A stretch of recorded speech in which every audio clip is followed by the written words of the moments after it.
just finished reading the second chapter, and in this chapter we hear the song, which we're going to listen to tomorrow. You guys will actually get to hear that song, and then we also learned about Stella and her dislike of writing. So why does Stella not like writing? What's her reasoning?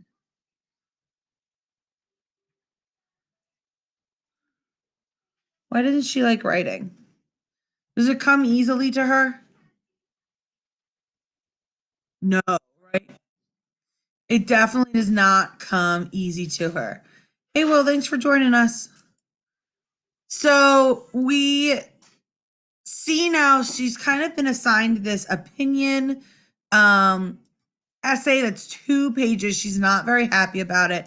And remember, this is back before like computers, right? So she had to handwrite this. So she's got to also make sure her handwriting is good. We're going to go ahead and we're going to read the next 2 chapters and then we'll stop. Chapter 9 is called Wise Men. And if you haven't noticed, the text looks a little different. Let me make sure I'm actually sharing this with you. Something tells me I'm not. Nope. A window. So if you notice, as this pops, the text looks a little different. So you'll see as we read, this is what Stella is actually writing. So let's go ahead and read what she writes in the book for her essay. Chapter 9, Wise Men. I have not, which is crossed out, and then it says, no idea where Bethlehem, she respells it correctly, Bethlehem, is.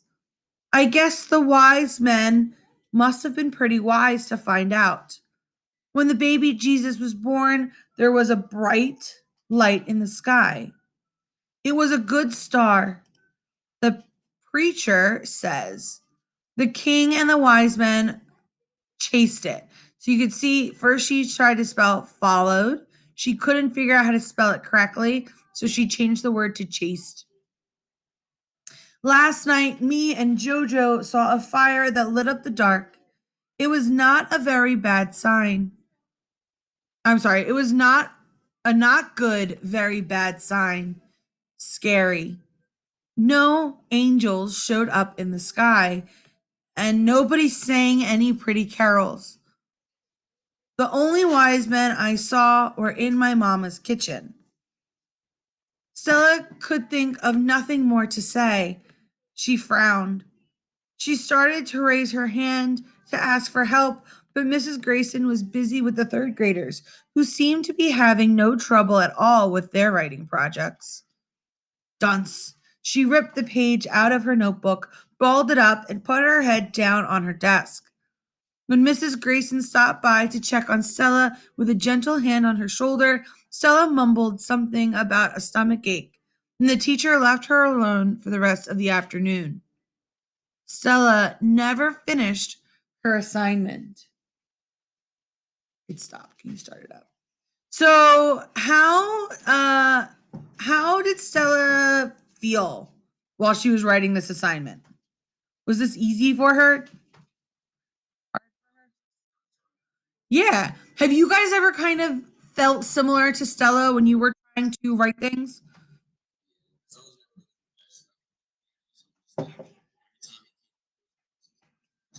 It's frustrating. And when she sees the younger students who don't seem to be having any issues, what does she say to herself? Remember? She says dunce. Do you know what dunce means? So back in like this time period, dunce was like someone who was stupid, right? So she's calling herself like, oh, I'm an idiot. Oh, I'm stupid, right? I'm not smart. I can't do this, right? So she's writing things doesn't give her a good opinion of herself either. So let's see what happens. Chapter 10, Treasures in a Cigar Box. I must give this paper an F, Stella. Mrs. Grayson told Stella sadly at the end of the day, catching her as she was walking out the schoolhouse door. It's incomplete. It's got potential, but you gave up. Perhaps I should stop by your house with a plate of ginger snaps and have a chat with your mama. Oh, please don't do that, Stella begged in alarm. I'll finish it tonight and bring it in tomorrow, I promise. I know the writing part can be a challenge for you, Stella. You read well, you think well, and all you need to do is make the leap to putting it down on paper. Actually, the little that you wrote here is pretty good, but, she added sternly, you can do better.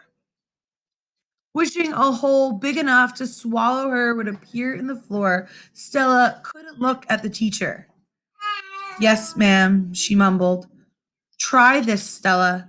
Mrs. Grayson pulled her pocketbook from the bottom of her desk drawer. Write about yourself. You are the expert on you. I shall expect a finished paper in the morning, or I may be joining y'all for supper tomorrow. Understood? Now get on home before your mama starts to wonder why Jojo got there first. Stella nodded, thanked the teacher, then hurried down the road. And thankfully, her mother was busy with the vegetable garden, so she didn't notice Stella slipping in a little later than usual. Stella raced through her chores, making sure the carrots were sliced perfectly, the potatoes peeled thinly, and the table cleaned and shined for dinner. She felt jumpy, anxious for the night, hopeful that no fiery disturbances would mark the darkness at this time, and worried that her mother would find out she'd gotten in trouble at school. Hours later after dinner, after Jojo's goodnight book, Stella was still worried. It was taking everyone far too long to fall asleep. Stella waited and waited. The blaze in the fireplace had died down to embers. Only whispers and ashen shadows remained in the roaring fire of a few hours ago. Jojo lay on his cot close to the hearth, with Dusty curled beside him. At last, Father started snoring loudly, with gasps and grunts between. When Stella teased him about it each morning, however, he'd swear that he never made a noise. And finally, slowly, ever so slowly, Stella tiptoed across the floor, carefully avoiding the floorboards that she knew would creak. Nobody stirred. The dog raised his head briefly, but went back to sleep. Stella grabbed Papa's work jacket from the nail by the door. The door itself did not squeak when she opened it. She thought ahead. After dinner, she had oiled the hinge with a dab of lard. Now she smiled as she pressed the door shut and inhaled the crispness of the night air. But still worried, she stood still. She listened. Silence. She waited. Nothing. The night sky was an inky blue-black blanket strewn with thousands of crystal bright stars. A half moon added even more light. When she was satisfied that all was well, she sat on the second step and reached under the third, searching deeper and deeper until her fingers found what she was searching for. She pulled out the school notebook that she'd stuff under there after school, as well as a package wrapped in a piece of worn leather. Inhaling the rich animal smell of it, she unwrapped it slowly. There lay Stella's treasure, an old cigar box. She lifted the lid, the scent of tobacco wafting out, and sifted through the items inside. Dozens of yellow and curled newspaper articles she'd torn from Papa's discarded newspapers, from news stories not pasted to the wall. She'd started collecting them after a school assignment last year. There's one about a lady named Amelia Earhart. She flies all by herself in a small plane across the ocean. Another one about two men named Laurel and Hardy, who are famous for being a funny comedy team. And more. Amos and Andy are famous for being funny also, but they are played by white men who pretend to be Negro. The colored newspaper explains this part. A man named Hitler from Germany has lots of soldiers following him. He calls them stormtroopers. Someone kidnaps the baby of a man named Charles Lindenberg. The baby dies. Lots of people have no jobs because of something called the Depression. A man named Roosevelt promises to fix that if elected president. Stella also collects local stories. Miss Irma Thorndike wins first place in the Miss Corncob contest. Clifford Eubanks gets arrested for being drunk on Sunday. Dinah Lee Dixon grows the biggest pumpkin in the county. It weighs 33 pounds and 7 ounces. All right, what does Stella keep in the cigar box that she keeps hidden? What are all of these things?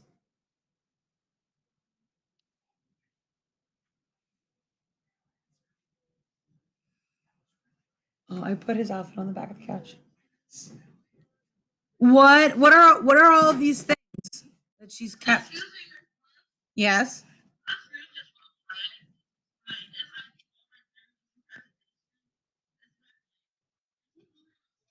I don't know. I switched pages. Is this better?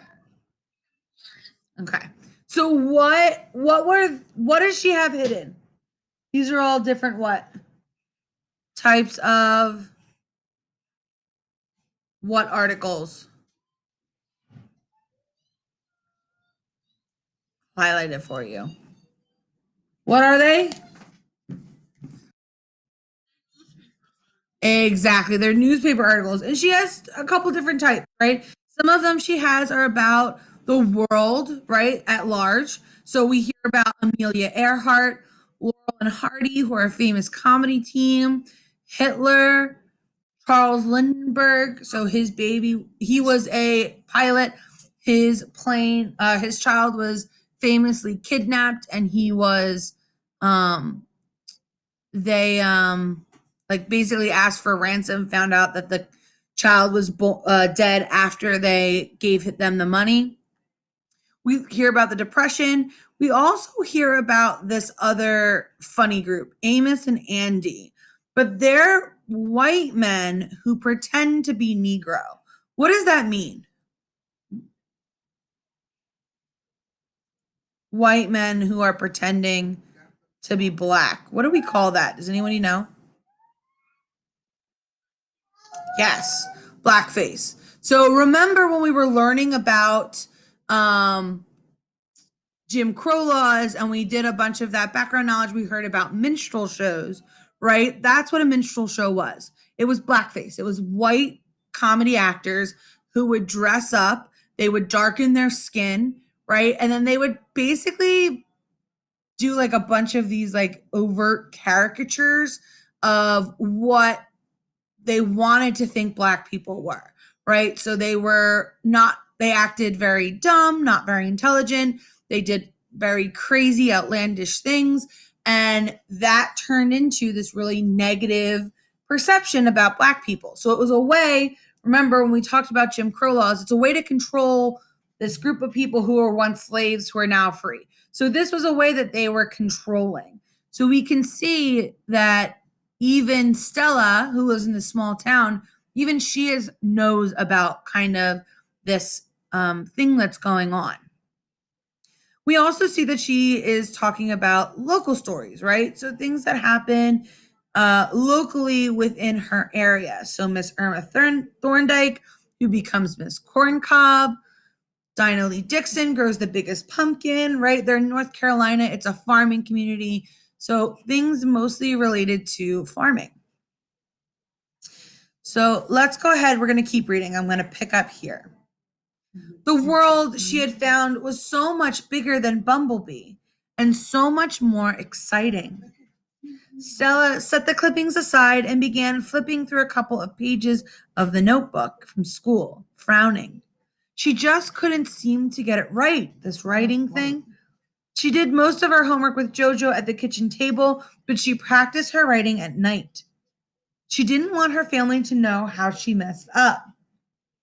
Mama and Papa, of course, expected her to bring home good grades in every subject. Ugh. Finally, Stella opened the notebook to a fresh page.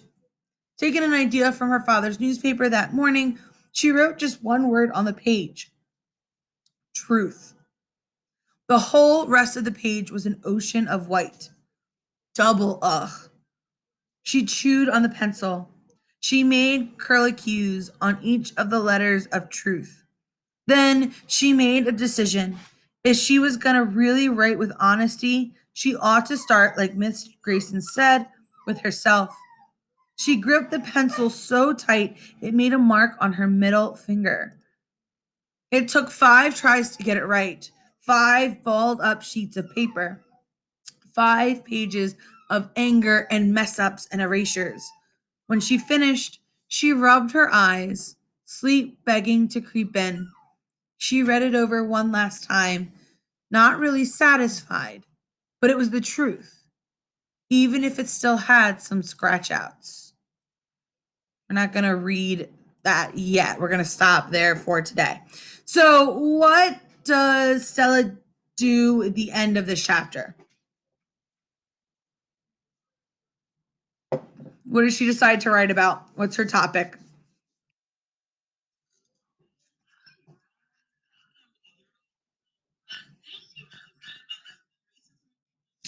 We don't know exactly what she wrote about yet, right? The first one was a little bit about racism, right? But this one, she's writing about truth, right? That's the word that she writes at the top of the page. And her goal is to write in a 2-page paper on truth. We're going to find out next week what she actually writes.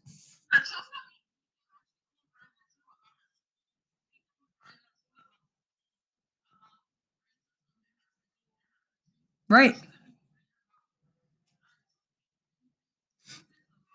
Yeah. So we don't know exactly what it is she's going to write about yet. We're going to have to wait and find out, right? Okay. Here's what we're going to do. It is 11 o'clock. You guys have until 11:15. With these last 15 minutes, what I want you guys to do, I'm going to stop both of these.